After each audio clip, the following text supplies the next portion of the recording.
on va vous révéler ce que les Occidentaux ont voulu vous cacher. Ce que, soi-disant, les docteurs de la loi et les autres religions ont voulu vous cacher. On vous a toujours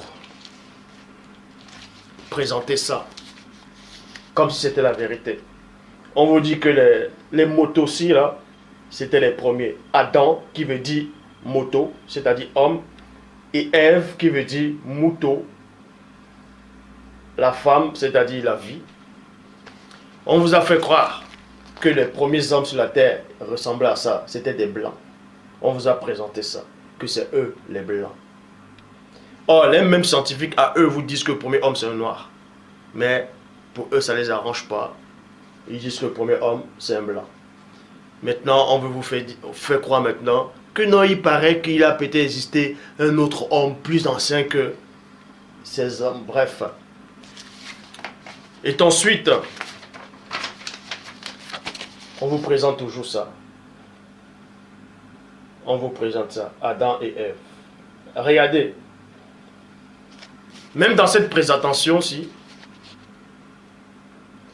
même dans cette présentation, il y a un mensonge. Vous voyez? Il y a un mensonge dans la présentation. Pourquoi? Là, sur cet arbre-là, regardez bien sur cet arbre-là. Vous voyez? Il y a un serpent qui est là. Vous voyez? Il y a un serpent. Un serpent qui rampe sur l'arbre. Or, selon le récit de la Bible, le serpent n'avait pas de pattes. Le serpent avait des pieds.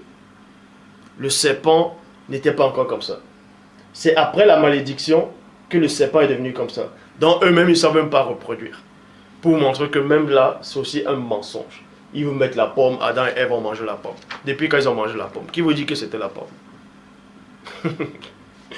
Bref. Et à l'époque actuelle, ça les arrange toujours. Ils représentent avec les traits occidentaux. Les occidentaux, occidentales, tout ça. Vous voyez, hommes et femmes, Adam et Ève, soi-disant, avec une pomme. On ne représente jamais le noir. Ils ont bien travaillé. J'ai le temps.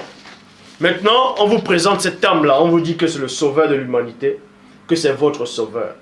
Soi-disant, on vous dit qu'il est entré en Afrique au 1er siècle. Voilà votre sauveur. Vous avez accepté ce néphilim, cette hérésie, cette abomination. Une porte d'entrée qui vous ont rendu pauvres en Afrique.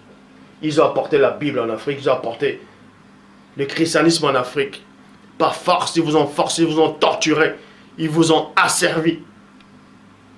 Vous avez lu la Bible. Vous avez lu. Et ils vous ont exploité en même temps. Ils ont pris vos richesses. Et vous disent non, que cet homme était pauvre. Soyez pauvres comme lui. Ne cherchez pas la richesse, ne cherchez pas les biens matériels. C'est ce qu'ils vous disent.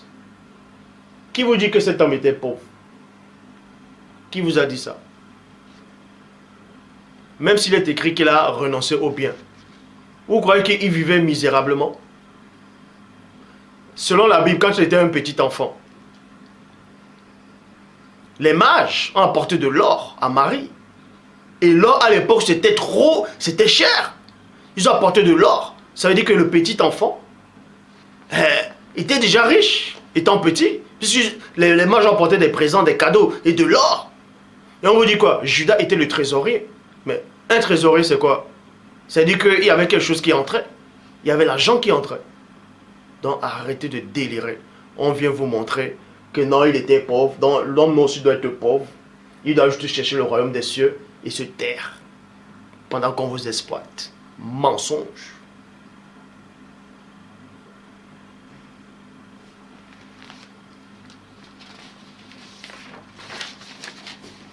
On dessine les anges. Ce sont des blancs. Vous voyez? Ce sont des blancs.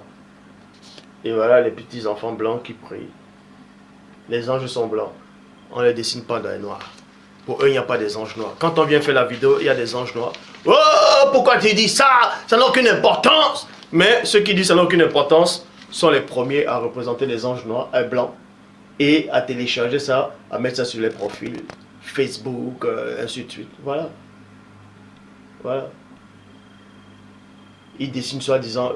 Ils vont dessiner quoi? La cité de Dieu. Ça, c'est la cité de Dieu. façon européenne. Ah, l'homme noir, réveille-toi. Réveille-toi. Voilà. Ils dessinent les sauveurs. Là.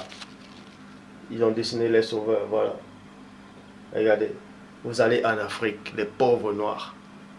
Ils construisent des églises, soi-disant les églises catholiques. Ils mettent les photos comme ça.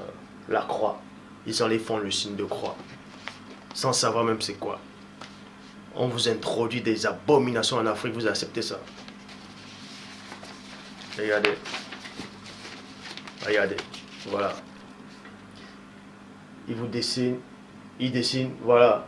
Ils dessinent soi-disant votre sauveur, qui a la croix. Et ils dessinent, voilà, ils osent dessiner Dieu. Un blanc avec la barbe. Voilà, Dieu. On dessine Dieu, voilà, ils osent dessiner Dieu. Voilà un vieux. Ça dit qu'il est fatigué. Et il dessine quoi là? Le Saint-Esprit. Voilà votre Dieu. Voilà, cette abomination. Je dis bien ça, c'est une abomination. Voilà ce qu'ils ont dessiné. Et à la fin, ça ne les a pas suffi de dessiner tout. Donc pour eux, tous les prophètes, les anges, les chérubins, séraphins, trône, dignité, domination, autorité, les archanges, les phénix, c'est tous des blancs. Adam pour eux était blanc. La descendance d'Adam était tous des blancs. Les anges sont tous des blancs pour eux. Jusqu'à Dieu a envoyé le déluge. Et après le déluge, on vous dit qu'il restait 8 personnes. C'est-à-dire Noah, sa femme, ses 3 fils et ses 3 belles-filles. Et on dessine, après le nouveau monde, pour eux, c'est toujours des blancs. Vous voyez? C'est toujours des blancs. Noé, Cham, Shem et Japheth. C'est toujours des blancs. Regardez. Regardez Noé. Regardez. Sem, Japheth et Cham. Regardez. Pour eux, c'est ça.